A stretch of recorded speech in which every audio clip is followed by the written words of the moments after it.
नमस्कार दोस्तों, आज मैं आपके सामने वट सावित्री व्रत की कथा का वर्णन करने जा रही हूँ। तो सबसे पहले आप सभी को वट सावित्री व्रत की हार्दिक शुभकामनाएं। वट सावित्री व्रत ज्येष्ठ मास की पूर्णिमा के दिन किया जाता है। वट सावित्री का यह व्रत सौभाग्य और संतान प्रदान करने वाला है। पुराणों के अनुसार वट सावित्री व्रत के प्रभाव से सावित्री अपने पति के प्राण यमराज से छुड़ाकर लाई थी। तभी से वट सावित्री व्रत शुरू हुआ। वट वृक्ष दीर्घायु प्रदान करने वाला है। इसकी जड़ों में ब्रह्मा जी, तने में विष्णु जी तथा डालियों में और पत्तों में भगवान शिव का वास होता है। इसलिए स्त्रियां वट वृक्ष की पूजा करके अपने सुहाग की दीर्घायु की कामना करती हैं तथा पूजा करते हुए वट वृक्ष की परिक्रमा के दौरान वृक्ष के तने पर सूत के धागे को लपेटती हैं। वट सावित्री व्रत कुंवारी कन्याएं भी कर सकती हैं ताकि उनका होने वाला पति लंबी आयु वाला हो। वट सावित्री व्रत की कथा महाभारत के वन पर्व में मिलती है, जिसके अनुसार एक बार वन में युधिष्ठिर ने मार्कंडेय मुनि से पूछा, हे मुनिवर, पृथ्वी पर क्या कोई और स्त्री भी द्रौपदी की तरह पतिव्रता हुई है, जो राजकुल में पैदा होने पर भी पतिव्रता धर्म निभाने के लिए वन में भटक रही हो? तब मार्कंडेय मुनि ने युधिष्ठिर से कहा, हे पांडव पुत्र, द्रौपदी से पहले सावित्री नाम की एक कन्या थी, जो इससे भी कठिन पतिव्रता धर्म का पालन कर चुकी है। तब युधिष्ठिर ने मार्कंडेय मुनि से सावित्री कथा सुनने का आग्रह किया। मार्कंडेय मुनि बोले, प्राचीन काल में भद्र देश के एक राजा थे, जिनका नाम अश्वपति था। भद्र देश के राजा अश्वपति के कोई संतान नहीं थी। उन्होंने संतान प्राप्ति के लिए मंत्रोच्चारण के साथ प्रतिदिन 1,00,000 आहुतियाँ दी। 18 वर्षों तक यह क्रम जारी रहा। इसके बाद सावित्री देवी ने प्रकट होकर वर दिया कि हे राजन, तुझे एक तेजस्वी कन्या पैदा होगी। सावित्री देवी की कृपा से जन्म लेने के कारण से कन्या का नाम सावित्री रखा गया। कन्या बड़ी होकर बेहद रूपवान हुई। योग्य वर न मिलने की वजह से सावित्री के पिता दुखी थे। उन्होंने कन्या को स्वयं वर तलाशने भेजा। सावित्री तपोवन में भटकने लगी। वहाँ सालव देश के राजा घुमतसेन रहते थे। क्योंकि उनका राज्य किसी ने छीन लिया था, उनके पुत्र सत्यवान को देखकर सावित्री ने पति के रूप में उनका वरण किया।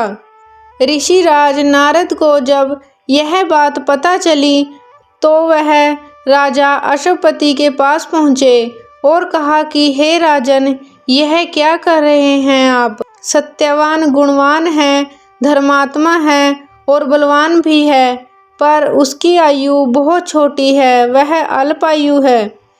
1 वर्ष के बाद ही उसकी मृत्यु हो जाएगी। ऋषिराज नारद की बात सुनकर राजा अश्वपति घोर चिंता में डूब गए। सावित्री ने उनसे कारण पूछा तो राजा ने कहा, पुत्री, तुमने जिस राजकुमार को अपने वर के रूप में चुना है वह अल्पायु है।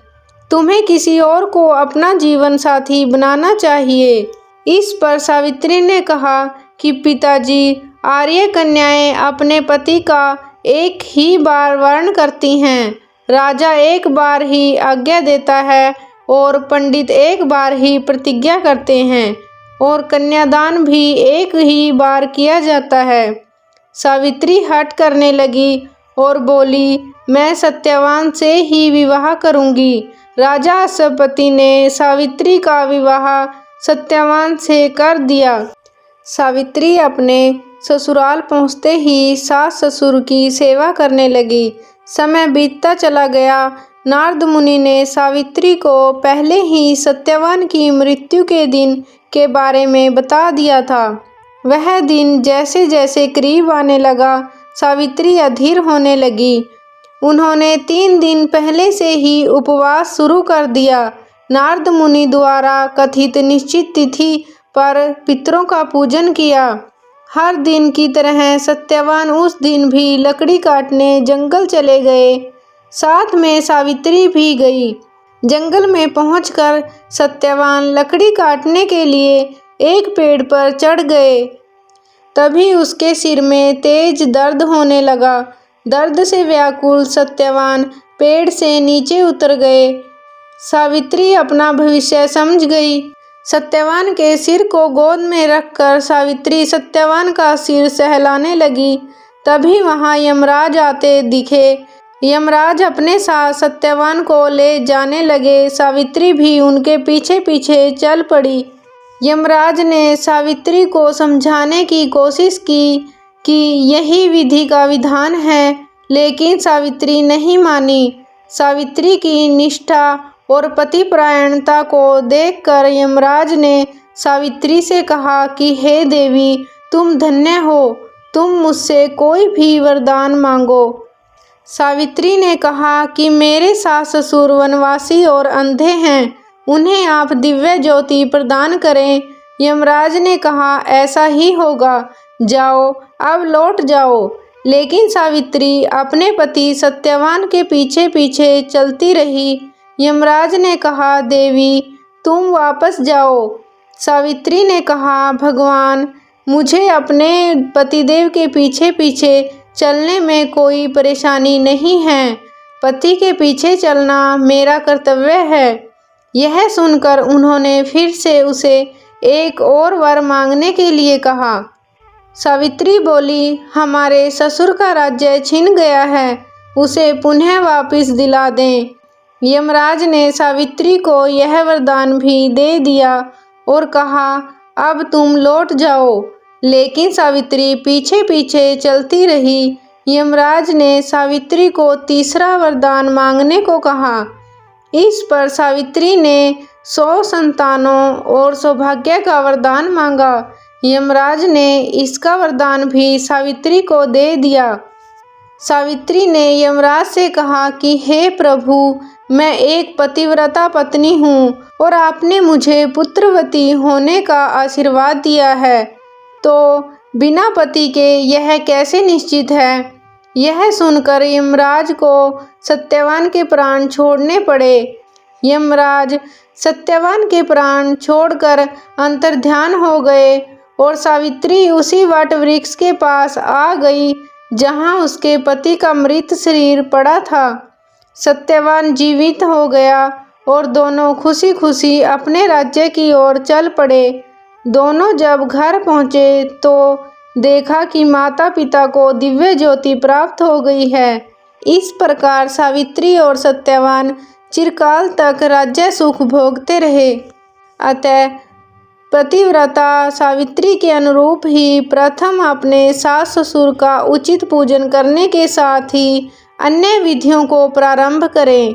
वट सावित्री व्रत करने और इस कथा को सुनने से उपवासक के वैवाहिक जीवन या जीवन साथी की आयु पर किसी भी प्रकार का कोई भी संकट आया हो वह भी टल जाता है। दोस्तों, यह व्रत करने और कथा सुनने मात्र से वैवाहिक स्त्रियों के जीवन के हर दुख दूर होते हैं और वैवाहिक जीवन सुखमय होता है और उनके पति की लंबी आयु होती है।